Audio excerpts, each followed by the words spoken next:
Alléluia. Alléluia. Amen. La journée Yalelo, je crois qu'il y a un enseignant. Je vais parler des choses invisibles. Alléluia.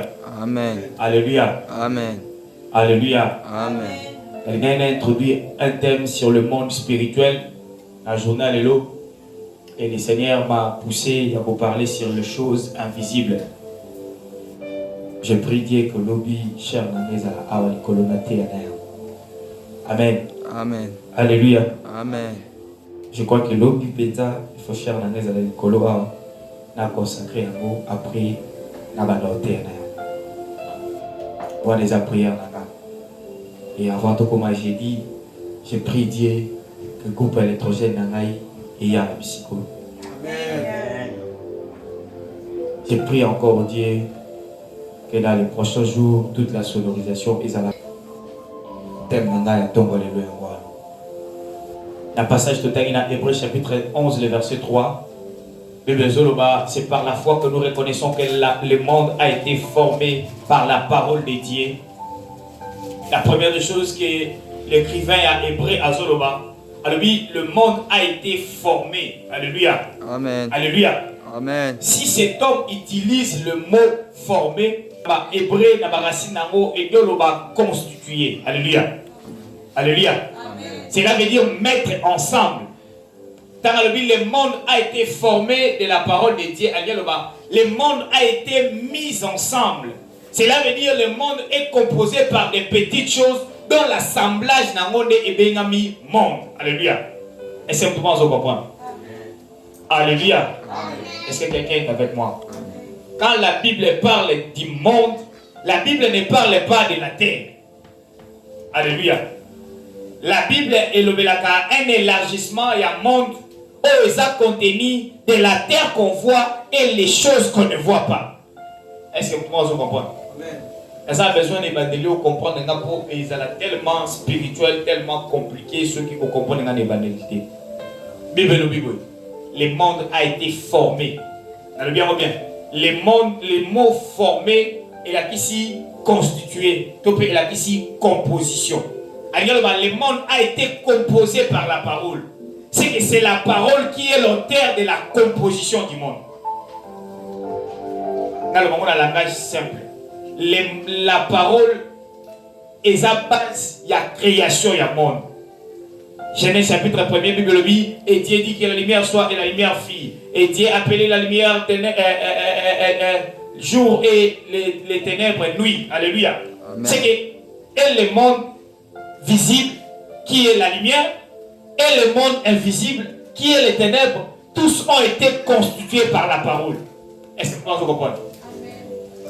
Dans vous avez ça la bouquille, dans vous avez les jours, à sali na nuit, tout pénal ténèbres, ou avec na kumba soir. Il l'a fait par quoi? Par sa parole. Dans la Bible Zoloba, Dieu a créé tout ou a formé tout par sa parole. Bible Zoloba, na lilobande nzambe asalaki que lumière existait, peut ténèbres exister. Est-ce que vous comprenez? Ce que la lumière a existé par la parole de Dieu et que les ténèbres aussi a existé par la parole de Dieu, cela veut dire que le Seigneur a contrôlé et la lumière et les ténèbres. Est-ce que vous comprenez? C'est la parole qui contrôle et la lumière et les ténèbres. C'est que si les ténèbres ont existé, c'est parce que la parole a été prononcée. De la même manière que si la lumière a existé, c'est parce que la parole a été prononcée. C'est que ce n'est pas la lumière la parole qui a créé la lumière et les ténèbres qui a la puissance. Est-ce que vous comprenez? Puis la parole a été, le monde a été formé. D'abord, la formation est un monde. C'est alors que je comprends une chose, que le monde est le mélange de la lumière et la ténèbres. Est-ce que vous comprenez? Quand on a besoin de comprendre, il a le bâté dans le pépé. On a comprendre premièrement dans le Bible, dans Hébreux chapitre 11, le verset 3, Bible dit, le monde a été formé par la parole de Dieu. Bon côté. Bon. Alléluia. Amen. Le monde a été formé par la parole de Dieu. Cela veut dire, le Seigneur par sa parole n'est à constituer un monde. le Seigneur par sa parole a créé qui monde. Bon côté. Mais lorsque la Bible dit que le monde a été formé par la parole de Dieu, la Bible dit a deux choses.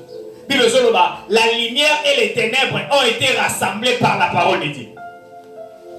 Est-ce que vous comprenez? C'est par la parole que Dieu a créé les ténèbres et la lumière.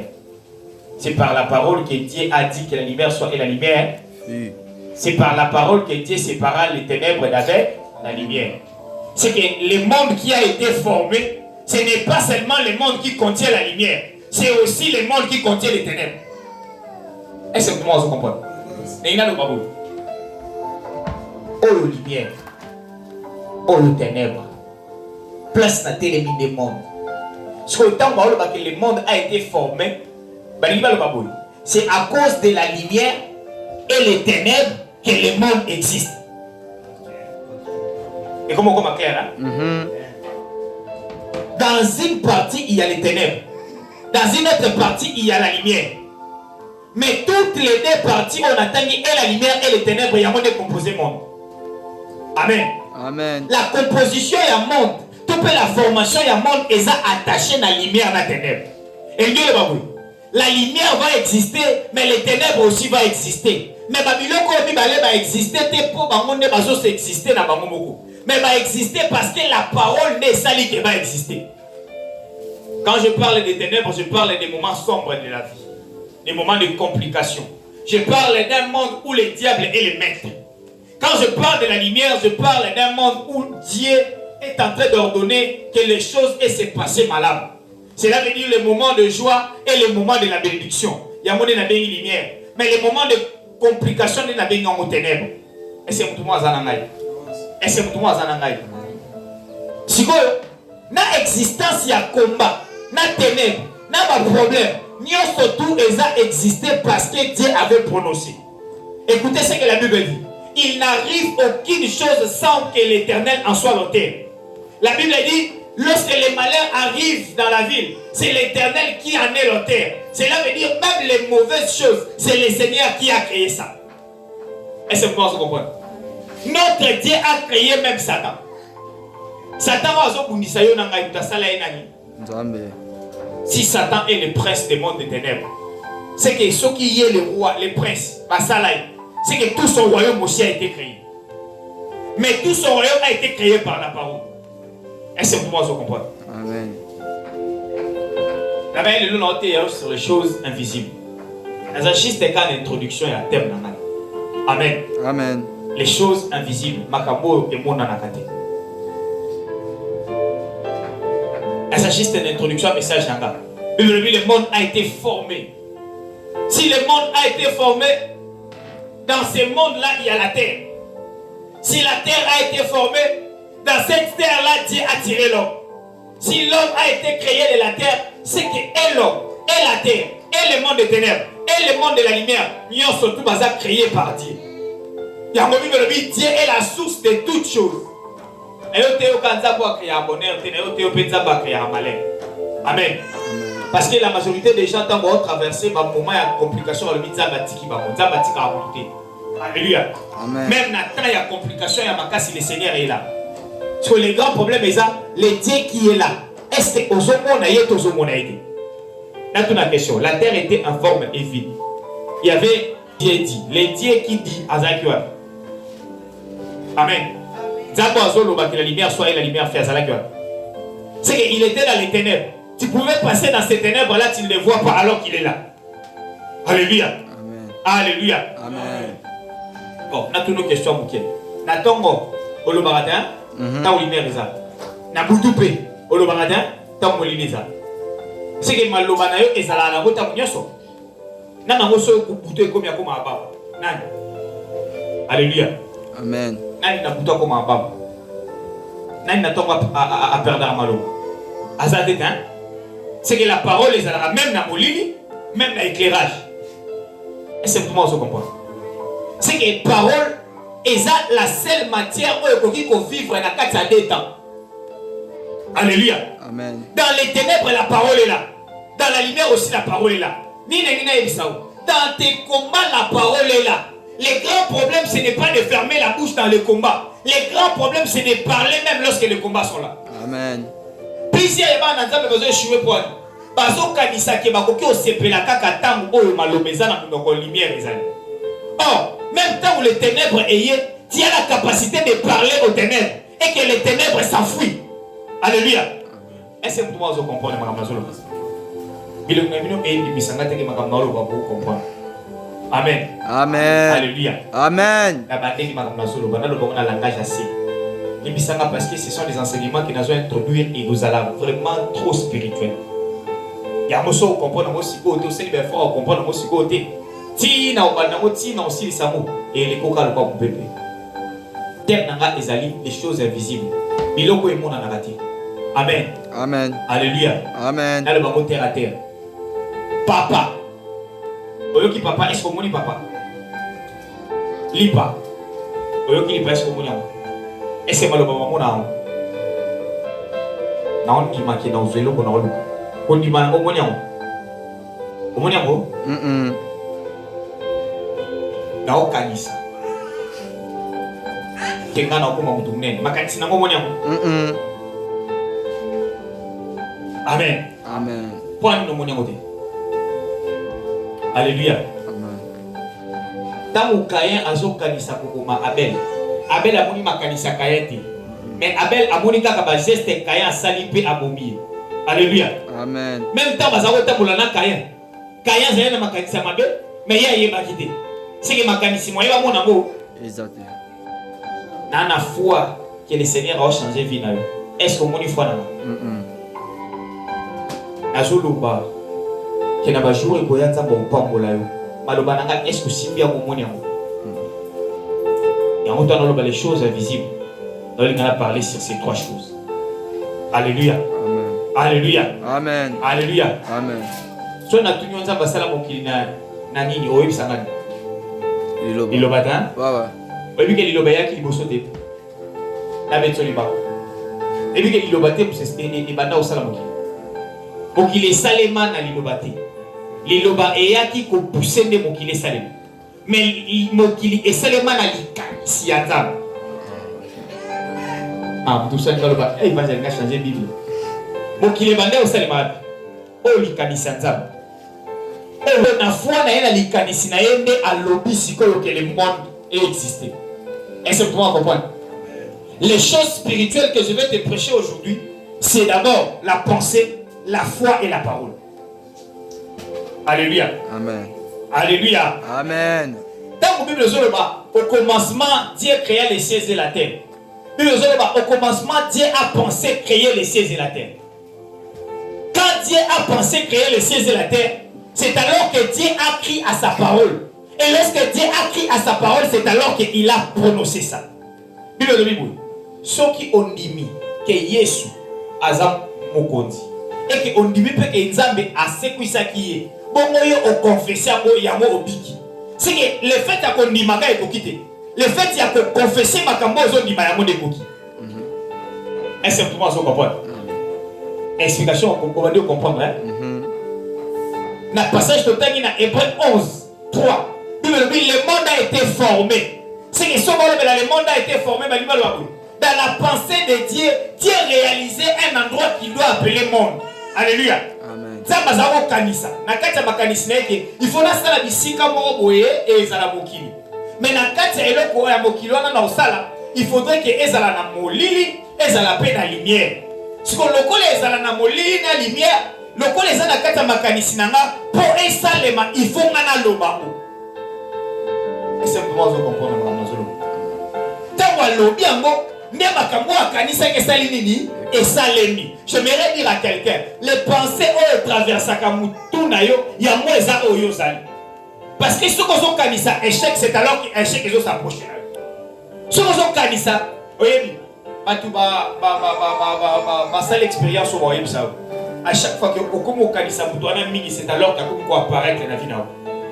Batu biso ba benga ngo télépathie. Nengana benga ye na tala bo malmo aye.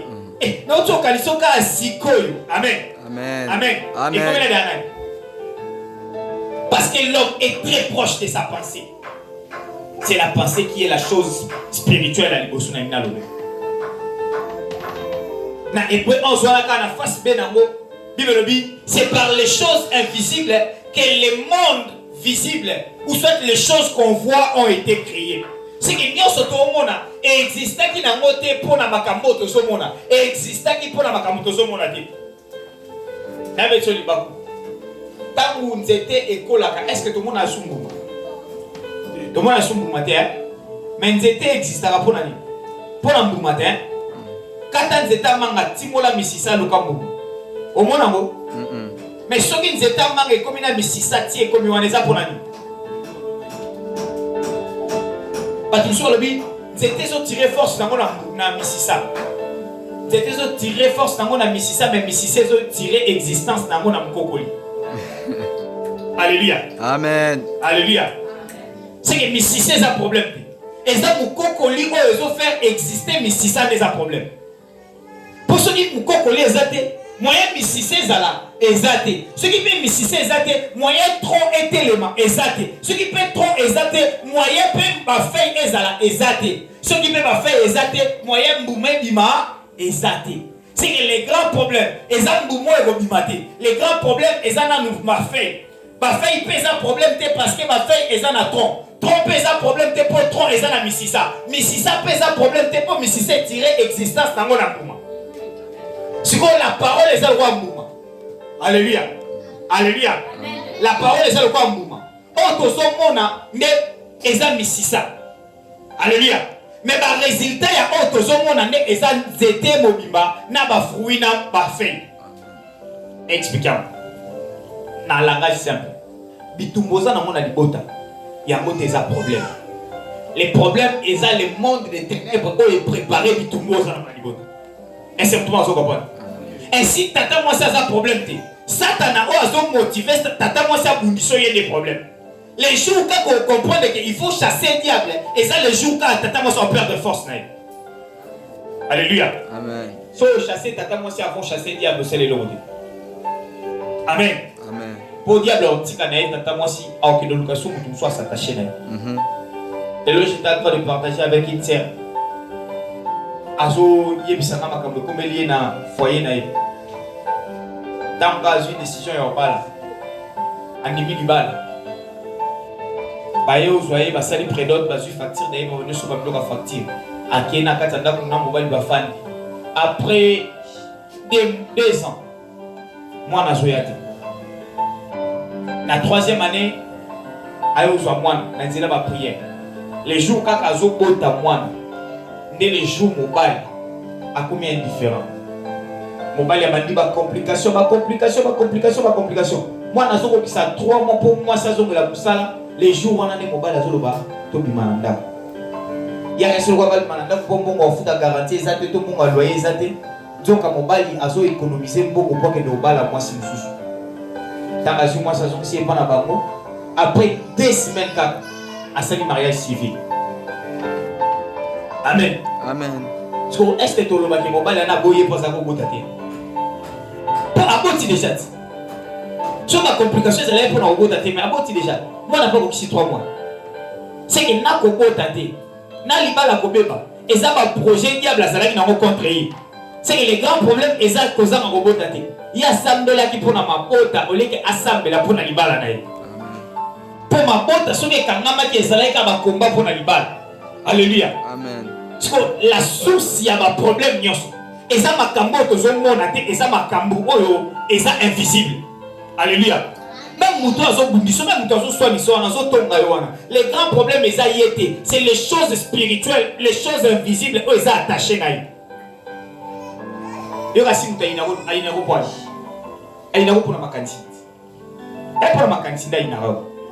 Amen. Amen. En kanisa ke yondo mozabo dans les prochains jours au bongo parce que yo tikalaka date kanibongo. Parce que les kanisi wana kati na ye est créé ko ina pona yo. Amen. Amen. Oye bisanga ke ayinyo pour la tikito. Ayinyo pour kanisa la ki o mabe ya kwa linyo. Ayininga sans motif, ayinyo sans motif matériel mais avec des motifs spirituels. Azana ko pona oyina. Amen. Amen. Bandoki bayininga sans motif, bayinyo sans motif té. Parce que spirituellement, mon étoile ne est pas parce que la raison, et ça, oh, yo so kanisate. La majorité ya bana nanzambe bazo échouer parce que ba okanisa batu ba yini ba mona ba raison ko ba ko ba okati. Or le monde spirituel les ana ba raison mususu ozo inela yo.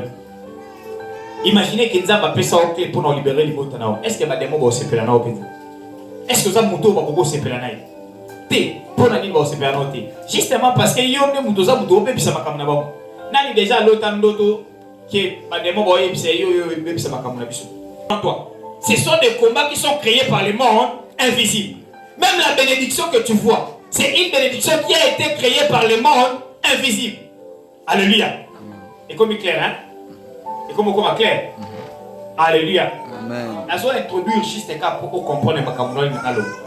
Je crois que Nabolo Melaka l'a pensé comme la première chose invisible au monde des ténèbres et pour qu'il s'accabisse au Nzambe à l'homme qui s'accabisse. Amen. Amen. Ma cameroun est sur Awa. Et ça n'a qu'un Satan.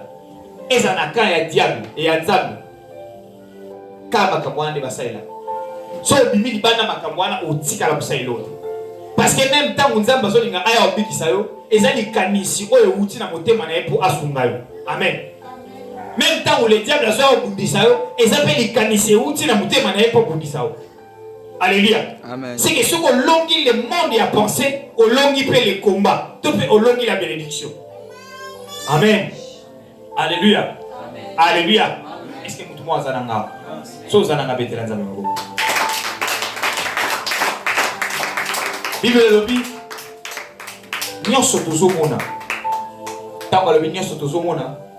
Baolobela ka banzete te. Baolobela kaka maite. Baolobela kaka misite. Bazolobela pe makambo tozokutana nango. Amen. Ezaki na musala, banda sala bien. Après un certain moment balokoli nga musala. Même makambo wana oyozomona wana étirer source nango na chose invisible. Alléluia. Nalala ka bo ba kabeli ngambo. Même bongo ba kabeli wana étirer source nango na monde invisible. Muto na koponata sepela nanga makasi. Ka ko sepela no makasi wana étirer pe source nango na monde invisible. Dans le monde invisible, dans le monde des ténèbres, il y a une différence entre le monde des ténèbres et le monde invisible. Certes, le monde des ténèbres est un monde invisible. Monde, il y a présence en le paradis, c'est un monde invisible. Mais le monde invisible, il y a un qui ténèbres. Les ténèbres est un monde invisible où Satan a un roi. Alléluia. La Bible est prince parce qu'il n'y a pas de roi dans le monde. Comme Dieu a créé toutes choses, c'est lui le roi des rois. Maintenant, le diable est le prince du monde à ténèbres. Alléluia. Et c'est pour moi ça. Ainsi, Dieu est le roi du monde invisible. Cela veut dire dans le monde invisible, il y a le monde des ténèbres et il y a le paradis. Alléluia. Donc, Dieu est en train de coordonner et le paradis et le monde des ténèbres. C'est lui qui ordonne que ma démon va que nous le casser Dieu. Amen. Amen. Alléluia. Vous dites que va sorcier va que nous le casser Nzambe. Aujourd'hui matin. Parce que soki Nzambe alongoli koko na bino wana ya ndoki molimo na epema na ye. Est-ce que ya ke dolo? Amen. C'est que soki akeko lo kesa poza batiki na pema. C'est que ça Nzambe mutatiki ya ke dolo. Est-ce que tout le monde comprend comme ça? Amen. Vous tout ça là. Et on va pas comme ni na oloba. Ah. Est-ce que Nzambe peut coordonner ba ndoki ba ke dolo? Mais parce que c'est lui le maître de toutes choses. Ainsi, lorsqu'il laisse quelques libertés, ils vont permettre à diable à Sanini à que nous loca. N'a l'occasion. Oui, mais ça n'est pas Satan le putain. Et ça Satan. Et ça Satan. Parce que je vois Satan, ça a été au leka. Zamba yebisi kende lokaye mais ko simba moli monaete. N'a tindi Satan lo. Amen. Et ça m'a cassé ma camarade. Et ça m'a cassé. Et compliqué. Elle met un thème dans les choses invisibles. So aucun nazal, aucun okuta, mutumo azoteka. Biloko na azoteka. Azalem susu na singaloketo acha pour asala ba incantation pour battre basobela. Au moins la personne est tenue plein. Toute la question. Batwana ba yo sombela pour teka biloko kitoko to ba yo sombela pour asala mayaka loketo. Mayaka. So comment mayaka ya loketo eko attirer batba ya bosom. Alléluia. Et les chrétiens quand ils secret à monde invisibilité. Mais tous les païens bah bien. Imaginez Moutaki au Simba qui si pour Nambo. Quelle est la relation entre l'hypothèse et Pessia Atana Sambetu Nambo Mokoye Panaï? Alléluia. Amen. Relation des âmes. Quelle est la relation entre l'Ititi Nassel Olemo pour en convaincre les bateaux? Alléluia. Amen. Lorsque le monde spirituel, les esprits qui sont derrière les choses matérielles. Est-ce que vous comprenez? Derrière chaque chose matérielle, il y a un esprit. Lorsque les malades baillent, aussi le beau côté de la malade, le bon pour la bombe biki. Pense que c'est parce que tu es le beau côté de biki. Tiens, elle a tout souper le quoi, il va tchama beaucoup, mais va te babikate. C'est parce que derrière cette main, il y a un monde invisible. Et il y a des esprits qu'on appelle les anges qui ont exécuté Makambo Yolobi dans le monde physique. Qu'est-ce que je veux me clair? Comment c'est fait-il? Moutazouine c'est à comme. Hein? Abandi Betamo. Abi on a son bêta Mardoché qui bota. Mardoché place à Salipé. À quoi il a gâté? À quoi? Qui m'a pété dans raté et Tengami. À celui qui bota. Ce qu'on relationne entre Zété, Yakombo, na Mardoché.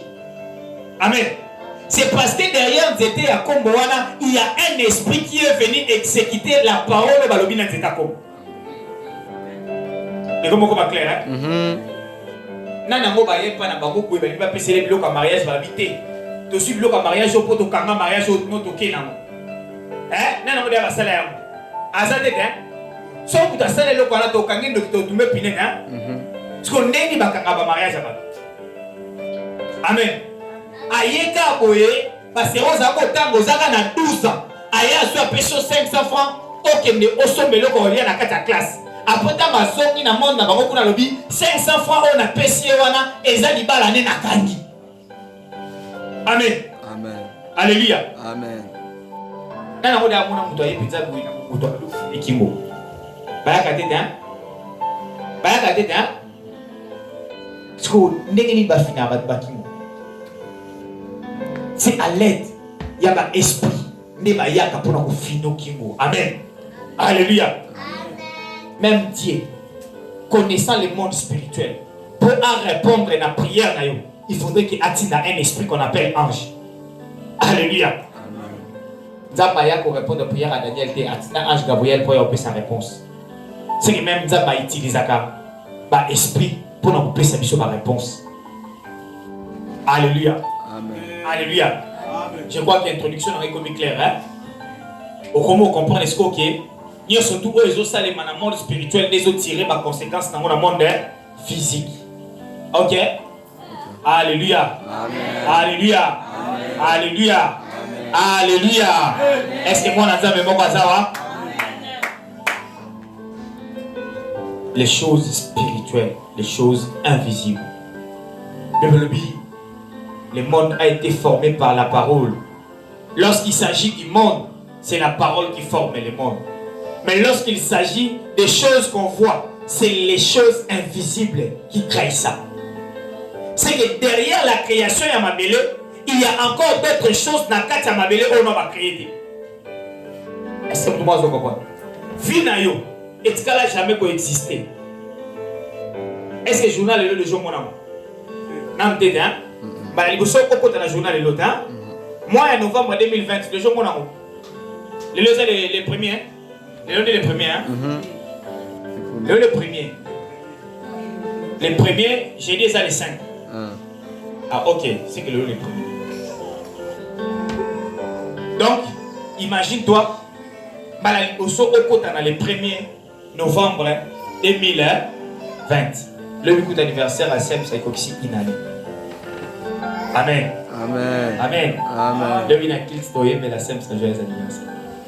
Imaginez, balali boso osanini okota nakati ya journal lelo otikala au mona moté mais journal lelo etikala déjà coexister na kati ya pensée mais pensée na yo te pensée ya nani ya nzambe. Est-ce que vous pouvez comprendre? Ce qu'on commis pour comprendre le monde ya pensée okoyeba lolenge nini ya vivre parce que okokota na pensée ya nzambe to okota na pensée ya diable. Est-ce que vous pouvez comprendre? que ta volonté soit faite. Que ta pensée s'exerce sur la terre. Or, la pensée de Dieu s'exerce sur la terre lorsque Dieu dit un mot.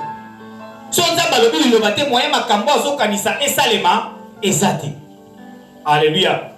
Alléluia. Alléluia. Et Moutaliboso Eshua na mokila Eshua poani. Ezate po azaya mayele te. Ezalaki ndepo azalaki na pensée ya koloba ki aza mayele te. Amen. Ozala na o mayele. Mais yondo kanisaka oza mayele te yango koma azo. Alléluia. Et si ma te pona nini?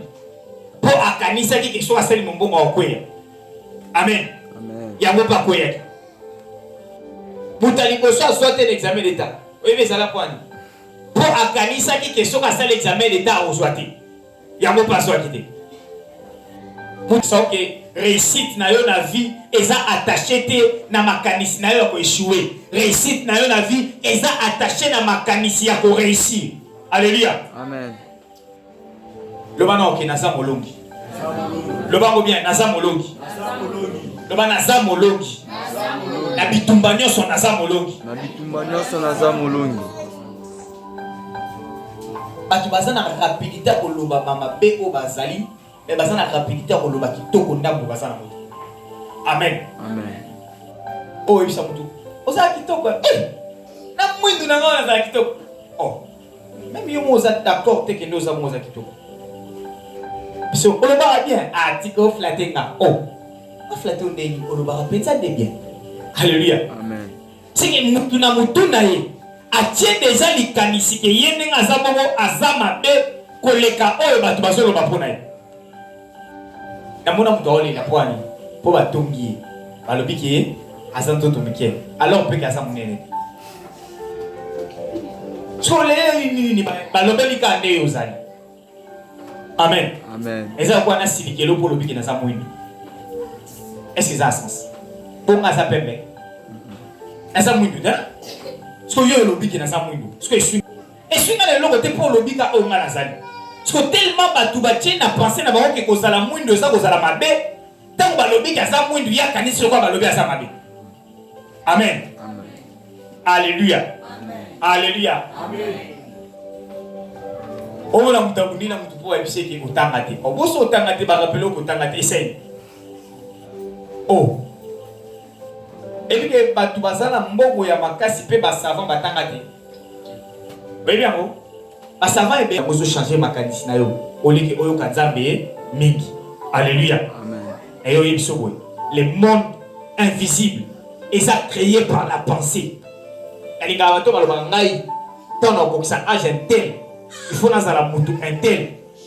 Lelo nazabu. Mais lobi faut nazala intel. Obita bozolo ba lobi faut nazala intel. Et zo la qui ça déjà ba travail ni na ba effort ni il faut fournir na o il faut zala lobi. Alléluia. Amen. Quels sont les efforts au fournir? Na muto ba yebisa ki okelo bi faut zala. Na mona onka na kongwa. Ba sente o pour le bifi le bébé. Na il se finit le bébé. Pour ce moment on a voté on a eu dans la président lobi. C'est que yom dans la maman Marthe lobi. Alléluia. Amen. Alléluia. Amen. Na Congo kaka. Ba sente moi na ba boyo foutre les classes. Oh. Et là sini. Même si ba sente moi ne faut pas foutre les classes. Pour foutre les classes contrairement à tout. Yenda ça tu faut foutre les classes makasi pour y faire réussir pour y comme une charge. Alléluia. Amen. Alléluia. Amen. Le Dieu de la Bible n'est pas le Dieu des gens qui ont échoué d'eux-mêmes. Mais il est le Dieu des gens qui ont écarté qui n'a direction. Osa peut-être écarté qui ont poyé nous osa bongo. Oye bon le français té. Ana yo yebisao. Ne ba tuacha qui à l'écart. Le Seigneur a su pour asso qui sont na katanzela. Parce que il y a soit kabato ba recadrer qui ba bazo qui ba ba tie ba mpandi. Et il y a su ba a recadrer ba ko bisika ba déclasser qui ba. Alléluia. Parce qu'on pensait na ezali. Eza attaché kana bato ba bois qui sakio, to penser na yo, eza attaché na muto e fa le kota yo.